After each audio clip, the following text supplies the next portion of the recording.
Avval o'rgangan misollarimizni bir takrorlab olamiz. Ikkita son berilibdi. E, K, U, B sini topishimiz kerak ekan. Ya'ni eng katta umumiy bo'luvchisini. E'tibor bering, mana shu yerda buni ikki xil usuli bor. Hozir men sizga birinchi usulni ko'rsataman. Keyin esa ikkinchi usulni ham gaplashamiz. Xullas, birinchi usulida mana berilgan sonlarni kattasini kichigiga bo'lamiz. Keyin qoldig'ini topamiz. Keyin qoldiqni 156 ni o'sha qoldiqqa bo'lib mana bo'linyapti va o'sha qoldiq 0 bo'lguncha davom etadi. 144 ni 12 ga bo'lamiz. Qoldiq 0 chiqdi. 0 dan oldingi qoldiq nechi bo'lsa, o'sha e kub bo'ladi. Demak, e kubimiz 12. Mana B javobimiz bo'ldi. Bu birinchi usul. Endi ikkinchi usuli haqida gaplashamiz. Navbatdagi o'sha ikkinchi usul haqida gaplashamiz. Birinchi usulni ko'rdik. Ikkinchi usulda kanonik yoyilma qilish yordamida, ya'ni mana tub ko'paytuvchilarga ajratyapmiz va ikkalasida ikkita son bo'lgani uchun ikkalasida qatnashgan sonlarni ko'paytirib chiqamiz. Masalan, ikkalasida 2 qatnashyapti. Mana bitta 2 ni olib ko'paytiramiz. Yana bittadan 2 qatnashyapti. Mana ikkinchi 2 ni ham olib ko'paytiramiz. 2 bu yoqda bor, bu yoqda esa sherik yo'q. Shuning uchun boshqa 2 olmaymiz. Endi 3larimiz bor ekan.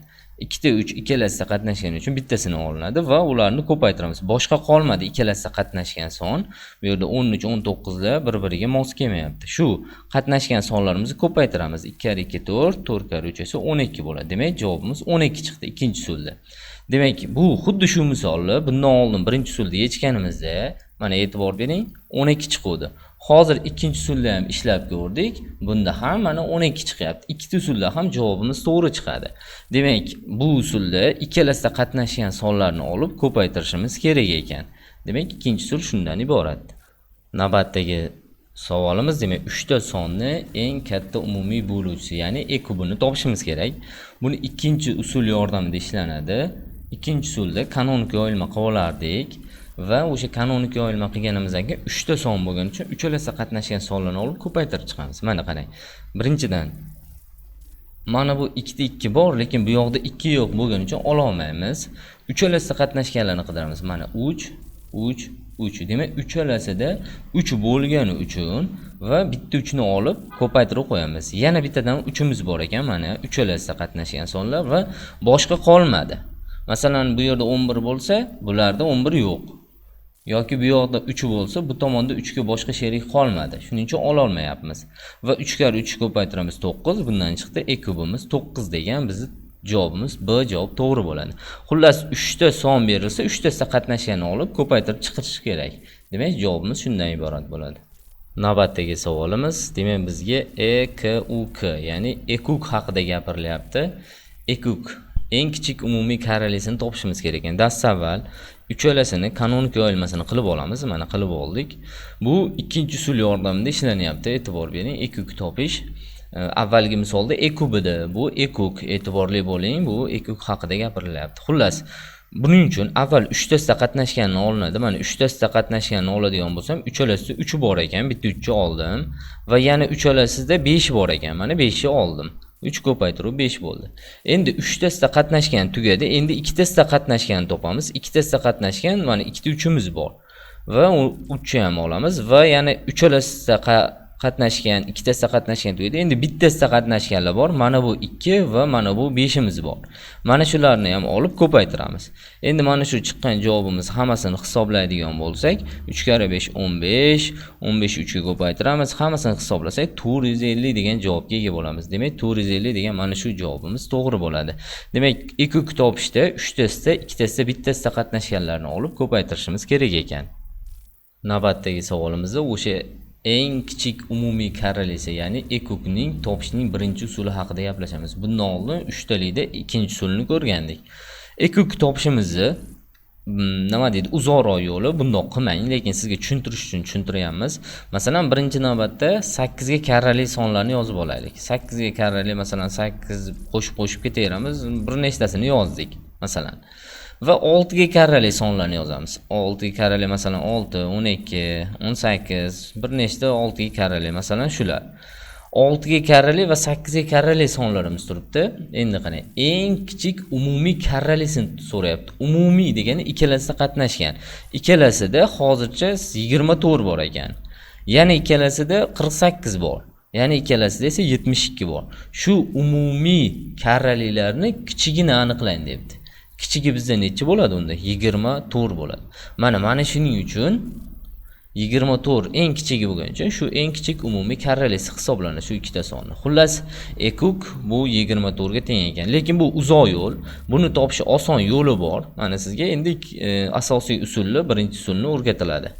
Navbatdagi birinchi usulimiz, mana shu usulni yaxshilab o'rganib oling, ko'p foydalanamiz. Mana o'sha 8 bilan 6. Bu 8 bilan 6 ni e kukni topish uchun ikkita sonni ko'paytirib e kubiga bo'lish kerak degan qoida bor. E kukni topish qoidasi bizda ikkita sonni ko'paytmas turadi. E kubini topish uchun kattasining kichigi bo'lib, mana e kubini topib olinyapti. Bizda 8 bilan 6 edi. E kubini topish uchun kattasining kichigi bo'lib, qoldiq 0 bo'lguncha davom etdi. 0 dan oldingi qoldiq bu yerda 2 ekan, e kubimiz 2 bo'ldi. Demak, mana buni o'rniga biz 2 ni qo'yib olishimiz kerak. Mana ikkalasini ko'paytmasi 6 bilan 8 yozilyapti. Va pastiga esa e kubini yozishim kerak. E kubimiz bizda necha bo'ladi shunda? 2 bo'ladi. Mana 2 ekan. Endi bu bilan bu ketadi, bu 3 bo'ladi. 8 kar 3 necha bo'ladi? 24 degan javob bo'ladi. Demak, bizning e kubimiz 24 ekan. Qarang, bu usulda ham 24 chiqdi. Bu usulda ham mana 24 bo'lganda javobimiz. Lekin bu bundoq qilmaysiz, uzoq yo'l. Eng kichik umumiy karralisini tanlashi, o'sha ikkalasini ko'paytirib e kubiga bo'lsak to'g'riroq bo'ladi. Demak, shu usul yordamida ishlashimiz kerak ekan. Navbatdagi savolimizni boshlaymiz. E kukni topish uchun ikkita sonni ko'paytirib e kubiga bo'lishimiz kerak ekan. Masalan, 35 bilan 25 degan sonni olyapmiz. Yana bir sizga tushuntirish uchun ikkala sonni ko'paytirdik. E kubiga bo'lishimiz uchun avval e kubini topib olamiz. Kattasining kichigi bo'lib, qoldiq 0 bo'lguncha davom etadi va 0 dan oldingi qoldiq e kub bo'ladi. Ya'ni bu yerga 5 qo'yamiz. Bu bilan buni qisqartirsa bo'ladi. Demak, qisqartiramiz. Har doim qisqaradi ana shu yerdagi sonlar va 35 ni 5 ko'paysa 175 chiqadi. Qarang, bu birinchi usulda ishlandi. Boshqa usulda ham yechsangiz ham mana 175 chiqqan. Siz ikkita sonni mana e kuki bu uzoq yo'lda 35 ga 25 ga karrali sonlarni olib hisoblaganingiz ham baribir 175 chiqadi. Siz mana shu usulda ishlashingiz kerak. Ya'ni ikkala sonni ko'paytirib e kubiga bo'lishingiz kerak. Navbatdagi savolimiz, demak, mana shu ikkita sonni e, k, u, k sini toping deyapti. Keyin natural bo'luvchilar sonini toping. Bu yerda ikkita savol ketgan. Birinchi navbatda e kukini, ya'ni eng kichik umumiy karralisini topib olamiz. E kuk topishimiz uchun biz avval o'rganganimizda a ko'paytirib b e kub deb formuladan foydalanamiz. Bizda a, b emiz, o'sha ikkita sonimiz, ya'ni 36 va 48 mana joyiga qo'yamiz va endi e, k, u, b deb e kuk debdi. Uning uchun biz pastdagi e kubini topib olamiz. Kattasining kichigi bo'lib, qoldiq 0 bo'lguncha davom etdi va 0 dan oldingi qoldiq bu yerda 12 bo'ldi. Bundan chiqdi e kubimiz bizning 12 ekan. Demak, 12 ni pastiga yozib olamiz. Mana yozdik va 48 bilan 12 qisqaradi. Har doim mana shu ikkita son, mana shu yerda turgan sonlar qisqaradi. Buni bunga ko'paytirib bo'lib o'tirmang. Ishingiz murakkablashib ketadi.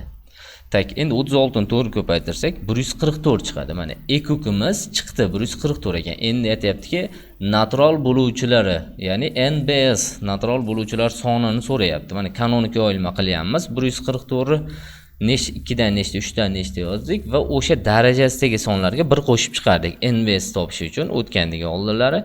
Demak, 4 ga 1 qo'shsak 5, 5 ga 3 esa 15 bo'ladi. Demak, mana 3 bu 5 bo'lyapti. Ikkalasini ko'paytirdik. 15 degan mana shu D javobimiz to'g'ri bo'ladi. Demak, javobimiz D ekan. Navbatdagi savolimizni boshlaymiz. 630 va 198 ning umumiy bo'luvchilar nechta? Bu degani u, b, s degani umumiy bo'luvchilar soni hisoblanadi. Buni topishimiz uchun avval e kub topiladi. Demak, e kubni topib olamiz. O'sha ikkita sonni kattasining kichigi bo'lib, qoldiq 0 bo'lguncha davom etadi. 0 dan oldingi qoldiq mana 18 turgani uchun 18 yozildi. Avval e kub topiladi, keyin NBS ni hisoblaymiz debdi. Demak, o'sha chiqqan 18 ni natural bo'luvchilar sonini topib olamiz.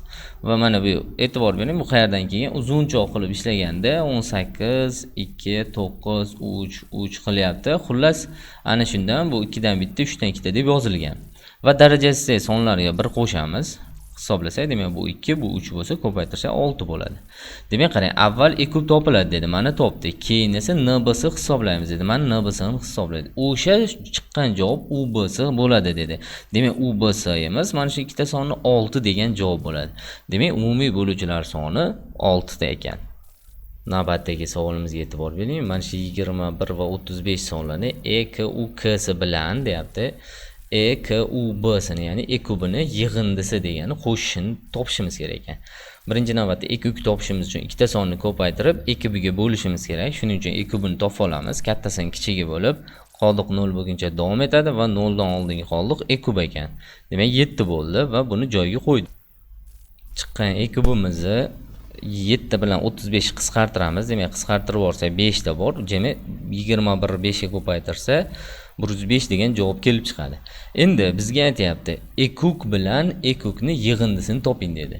Bizni e kubimiz 105, e kubimiz 7 ekan. Agar ikkalasini yig'indisini topadigan bo'lsak, 112 degan va mana shu S javobimiz to'g'ri bo'ladi. Navbatdagi savolimizda 21 va 35 sonlarning eng kichik umumiy karralisi bilan eng katta umumiy bo'luvchisini ko'paytmasini toping debdi. Bunda mana shu berilgan ikkita sonni e kub bilan e kubni ko'paytirmasdan 21 ni 35 ga ko'paytirmasdan e kub bilan e kubni topib o'tirmang. 21 ni 35 ga ko'paytirsangiz 735 chiqadi. Mana shu javob to'g'ri bo'ladi. Endi sizga isbotlab tushuntiraman. Ikkalasini e kubini topaylik. Birinchi navbatda mana kattasini kichigiga bo'lib qoldiq 0 bo'lguncha davom etadi. 0 dan oldingi qoldiq e kub bo'ladi. Mana bu yerga e kubini yozamiz va buni qisqartirib hisoblasak e kubimiz kelib chiqadi. Demak 105 chiqdi. Agar biz 105 ni 7 ga ko'paytirsak ham, mana 21 ni 35 ga ko'paytirganimiz 735, 7 ni agar biz 105 ga ko'paytirsak ham, mana e'tibor bering, 5 3 7 735 ikkalasida ham javob to'g'ri chiqadi. Xullas xulosa, siz e kubni topib o'tirmasdan o'sha ikkita berilgan sonni ko'paytirishingiz yetarli. Shuning uchun mana shu javobimiz to'g'ri bo'ladi. Navbatdagi savolimizda 900 va 50 sonlar nisbatini toping debdi. Nisbat degani biz bilamizki bo'lish degani. Shuning uchun mana shu 900 sonini 50 ga bo'lishimiz kerak. Mana shu matematik terminlar izohi mavzusida o'tganmiz.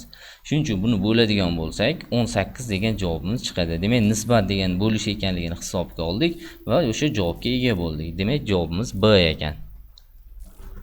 Navbatdagi savolimizda 41 va 31 sonlarni e k u b, ya'ni e kubini topishimiz kerak ekan. Buning uchun o'sha berilgan ikkita sonimizni tub son ekanligini hisobga olsak, tub sonlarni e kubi har doim 1 ga teng degan qoidamiz bor. Uni ishlab o'tirilmaydi. Sizga masalan tushuntirish maqsadida 41 bilan 31 e kubini topib ko'rsatyapman. Mana 0 dan oldingi qoldig'imiz e kubimiz 1 chiqdi. Mana o'zingiz ishlab ko'rsangiz ham chiqadi, lekin siz ishlab o'tirmang, uni vaqtingiz ham ketadi. Bundan ko'ra tub sonligini bilib 1 degan javobini belgilab ketishingiz mumkin. Tub sonlarning doim e kubi 1 kelib chiqadi. Navbatdagi savolimizda 2 sonning ko'paytmasi 294 ga teng ekan. Mana a ko'paytirib 294 va ularning eng katta umumiy bo'luvchisi esa 7 ga teng debdi. Mana e kubi teng 7 ekan. Bizdan esa bu sonlarning eng kichik umumiy karralisini toping debdi, ya'ni e kubni. E kubni topishimiz uchun ikkala sonni ko'paytirib e kubiga bo'lishimiz kerak. Demak, bizda ko'paytmamiz berilgan 294 va e kubimiz esa 7 ekan. Ikkalasini bo'lamiz, bo'lsak esa 42 degan javobga ega bo'lamiz. Demak, A javobimiz to'g'ri ekan.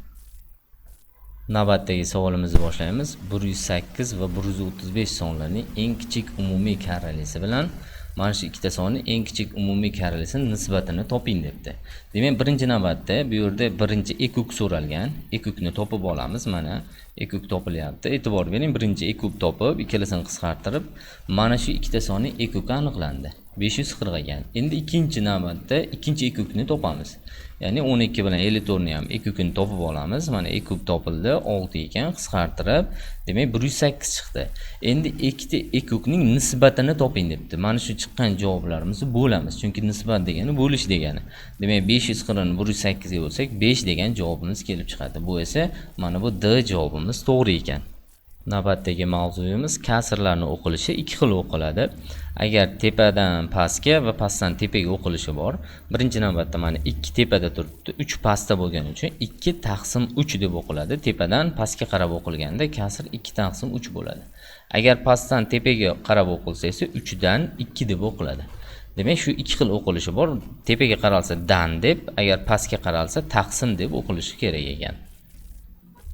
Navbatdagi savolimiz, demak, kasrlarning turlari. Kasrlar 4 turga bo'linadi. Demak, birinchi turi to'g'ri kasr. To'g'ri kasrda pasti katta bo'ladi, tepasi kichkina bo'ladi. E'tibor bering, mana shu bitta to'g'ri kasrga misol. Noto'g'ri kasr ikkinchi turi, noto'g'ri kasrda tepasi katta bo'ladi, noto'g'ri qilib qo'yilgan bo'ladi. va uchinchi tur esa aralash kasr. Aralash kasr esa mana butun va kasr qismi bor. 3/4 bo'ladi. 4-chi tur esa o'nli kasr hisoblanadi. Mana o'nli kasrlar virgulli hisoblanadi. Mana 2/1, 0.175, 4 ta turi bo'lsa, mana shu 4-chi tur hisoblanadi.